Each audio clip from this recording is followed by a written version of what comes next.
Many people like soccer or swimming. Others enjoy ice hockey or field hockey. What about a sport that merges elements from all these other sports? Such a sport actually exists. It's called underwater hockey. Underwater hockey was invented in England in the 1950s.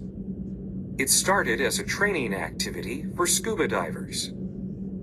The divers wanted a way to exercise underwater during the winter, when it was too cold to be in the ocean.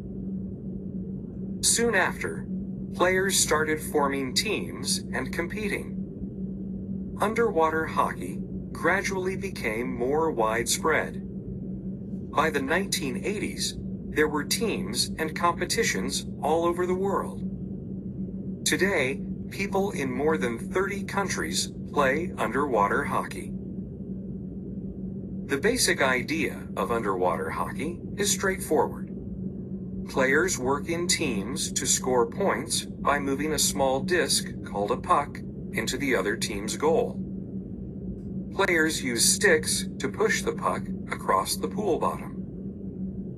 Does this sound similar to soccer or regular hockey? If you have watched or played those sports, you probably already understand a lot about underwater hockey. But underwater hockey players need additional equipment. Before a game begins, players put masks and snorkels on their face and fins on their feet. Masks and snorkels allow players to see and breathe while they are in the water. Fins help players swim faster.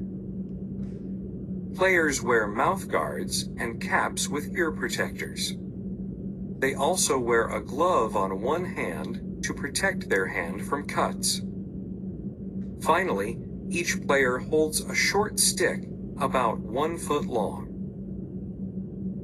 Each team has 6 players. Teams begin at opposite ends of the pool. The game starts when an official, called a referee, drops the puck into the middle of the pool. The puck weighs about 3 pounds and is brightly colored. It sinks quickly and is clearly visible underwater. The referee gives a signal to begin. Players swim down as fast as they can, trying to be the first to reach the puck and start moving it to the goal. There are 2 goals, one at each end of the pool.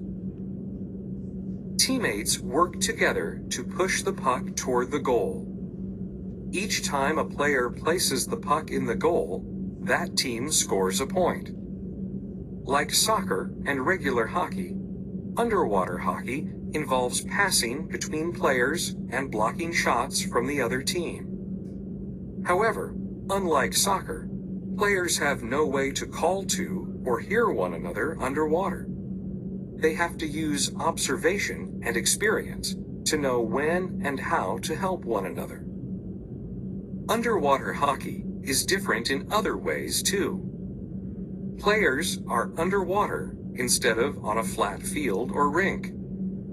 They must watch out for opposing players in all directions. An opponent might sneak up from above or below. Another difference is player size. In underwater hockey, size is not as critical as it is in other team sports. Athletes don't have to be big to be good. In fact, sometimes a smaller person may move faster underwater. Anyone who can swim well and hold their breath can be a successful underwater hockey player, no matter the person's age or gender. Another advantage to this sport is that players have limited contact with one another. In soccer or regular hockey, athletes often crash into one another. This can cause serious injury. In underwater hockey, such collisions are less common. And when contact does happen, the surrounding water cushions the players. This reduces the impact of bumps or kicks. An underwater hockey game has two parts, or periods. Each period lasts 15 minutes. During the game, the referees keep tabs on the players.